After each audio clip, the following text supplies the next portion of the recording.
Hello, my name's Philip Stapleton. I'm the head here at West Buckland School in North Devon. I've been here for 7 years. My background before that has always been in full boarding schools, having taught initially in Lancashire at Stonyhurst, then at Charterhouse as a housemaster, deputy head at Ardingly College, and now here at West Buckland. Hello, my name is Katie Hill. I am currently the head of middle school here at West Buckland. I've been at the school for 6 years. I joined as the head of English and have taken up my position 3 years ago as head of middle school. Hi, my name's Rob Paler. I'm the deputy head academic at West Buckland School, and this is my 3rd year in post. Hello, I'm Matt Brimson. I'm head of sixth form here at West Buckland School. I've been here for 23 years now. But I've been doing this particular role for the last 6 or 7 years. So my name's Kate Corbin, I'm Deputy Head Pastoral and I'm Acting Head of Boarding. I've been at the school for 2 years, but actually I've been at the school for a lot longer because I was a pupil here before. So I've come back to work in my old school. My name's Nick Smith. I am the Director of Music at West Buckland School. I started here in 2020, just as we were coming out of the pandemic. So at West Buckland School we offer a range of different GCSE programmes. Our compulsory studies include mathematics, and also for our UK or domestic students we offer a GCSE in English Literature and a GCSE in English Language. For our international and European children we offer English as a second language, where they will complete that at GCSE and then move on to the IELTS programme in sixth form. So we offer a wide variety of programmes. So for example, within the GCSE programme we've got an awful lot of subjects, and then once you move into Key Stage 5 we offer BTECs and CTECs. These are vocational courses. And then we offer academic subjects within the A-level programme. And then interestingly, we offer the IB career related programme. We're an IB World School. And what the IBCP does is combine the academic delivery of the IBDP, diploma programme subjects, with the vocational subjects that I've just mentioned. So that's BTECs, CTECs and so on. So at the moment our students have a choice of 2 programmes. One is our A-level programme, which is probably the one that most people would understand about British education. And we have a range of subjects, about 24 different subjects. We just had a computer science this year as well, which is really exciting, and there's a huge amount of interest in that. Most of our students will take 3 A-level subjects. However, some may continue with all 4, all the way through to the end of the second year. However, we do have other choices. In addition to those 3 subjects, our students can also do an extended project qualification, which is worth half an A-level. They may decide to do an AS level in core maths. And we also have the options, instead of an A-level, they could pick a BTEC or a CTEC subject in applied science and sport. And it's quite possible as well to do a double award in sport, which is a diploma, which is the equivalent of 2 A-levels. And it's worth pointing out that within that programme, the BTEC and CTEC subjects are equivalent to A-levels in the eyes of employers and universities. In addition to the A-level programme, we also have the IB career-related programme. So many people will have heard of the diploma programme, which is clearly used around the world. The IB career-related programme is much more focused on getting our students ready for the world of work and for university.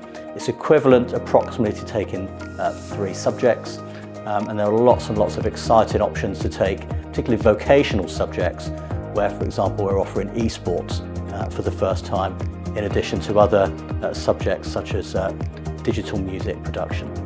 So we have actually embraced a kind of whole school device use rollout, and it's been really successful since we actually followed COVID policy.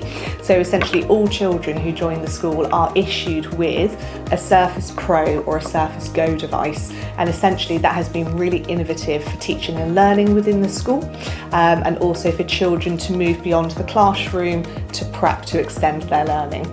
Because children have got their devices that they use in lessons, we essentially say mobile phones are not visible around site unless it's on break or lunchtime for years 10 up. And actually that gives our children the opportunity to communicate effectively, speak to each other in lessons more proactively, communicating and sharing in conversation rather than spending time on their mobile devices. So essentially the school ethos is you have technology in lessons on your Surface device, and then mobile phones are much more monitored and restricted within the school day. We monitor our students in a number of ways. We do that through human interaction, but also we do it in a data-driven way. So we are currently using an app called Pupil Progress, which allows us to input the data of students' results, and then it supports the teachers and the students in understanding what are the best interventions, what are the best next steps for these students. But in many ways, the intervention that is provided is always best achieved through a position and a relationship of trust. So if we're going to support our students really, really well, it's because we've got teachers who care and who are going to monitor that progress and really understand what those students are capable of. Because it's when you understand what a student is capable of that you can know if they aren't making the progress that they need to. So the A-level programme tends to be much more academic in approach in terms of the fact that there are lots of exams. It's a linear programme, so most of the exams are at the end of the course. Depending on the subject that you take at A-level, there might be some coursework in subjects like English language and more practical subjects like art and product design, but for most subjects the exams are at the end of the course. And the exams tend to focus on content, so our students will learn a lot of knowledge and understanding throughout their time in their A-levels, whereas with the IB programme and with our more vocational approach, those subjects, our vocational subjects, tend to be more modular in their exams. So the exams are sort of assessing chunks of learning throughout the course. There's more coursework which is involved, and even in the more academic part of the IB career-related programme, the actual IB diploma subjects that we study, such as psychology, there's much more of a coursework focus. And the major difference in learning as well is that in the IB programme, the learning is much more experiential rather than content-driven. And so hopefully we've got two programmes which suit the wide range of students that we have in the sixth form. So we have a very broad range of music going on at the school, mainly to allow those that want to get involved. But we also have to keep an eye on those who are our most talented musicians. A lot of them are music scholars who want to be pushed. Quite a lot will go on and study music at university and conservatoire afterwards. So we need to keep an eye on pushing them whilst making music accessible for all. We have a whole array of instrumental ensembles, orchestras, jazz band, concert bands, rock bands, and anything in between. And then we also have some very good choirs. Our singing is something we take pride with. We have a number of senior choirs and junior choirs, and they will sing at all sorts of events throughout the year. Christmas, Advent, Remembrance, and other dates in the calendar. So we have a very varied programme of activities. We're trying to make it accessible to as many people as possible, but we also have a very talented group of musicians who need to be pushed. So all of our ensembles bear those two things in mind, making it accessible, pushing those that want to take music that little bit further. We have, for the last 20 years, managed to get at least one, sometimes more than one, West Buckland student to music college. But I think more important than that is the legacy of any music department. It isn't about getting people to conservatoire, it's about how many people want to continue playing music beyond school. And if you can sow that seed of making music enjoyable and accessible, they will continue to make music even if they don't go and read it at university. They find a natural balance. I find that our top musicians are very good time managers. They will find the time, they will make the sacrifices to practice their instruments. Some days it's not so easy, some days if they have full lessons and games and all the other things, but they know that it's a commitment and they are very good at honouring that. So West Buckland is in North Devon, which is on the west coast of England. Here we are situated between two national parks, in Exmoor to the north of us, Dartmoor to the south of us. We are in a UNESCO biosphere, which is an area of preserved beauty, and right on the World Surfing Reserve of Saunton Sands and Croyd. So a wonderful and beautiful location. So West Buckland, for me, has been a place when I first arrived where my wife pointed this out. The children stay younger for longer. It's got a sense of allowing children to grow up at the right pace, but without compromise. So it's not that the curriculum is lacking. In fact, we have one of the most exciting forward-thinking curriculums with A-levels, IB, and the BTEC program, so a real range at the top end. But the thing that keeps it so special is the fact that we are quite an outdoorsy school. So our real strength is our location. Here we are in the middle, as I said, of a biosphere in a beautiful open blue and green countryside with access to the sea. It really does allow people to have a real balance in life.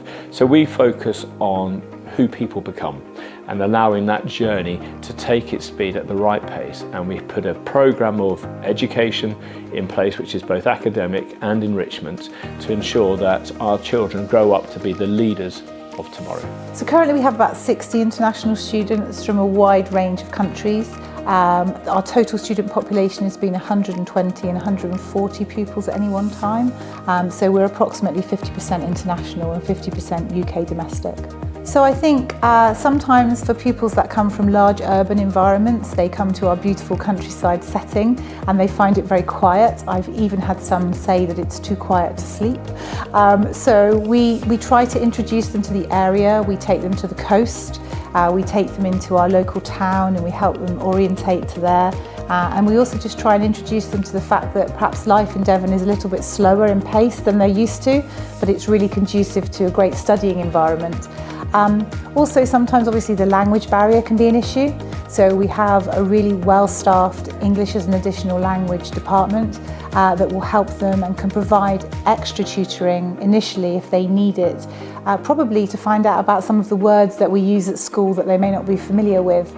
However, often we find that actually our young people take to the school really quickly. They're accepted and become a really integral part of the community because we are able to have a small boarding family that really feels like a community, so they get to know friends really, really quickly. So I myself was a boarder, so I'm completely signed up to boarding.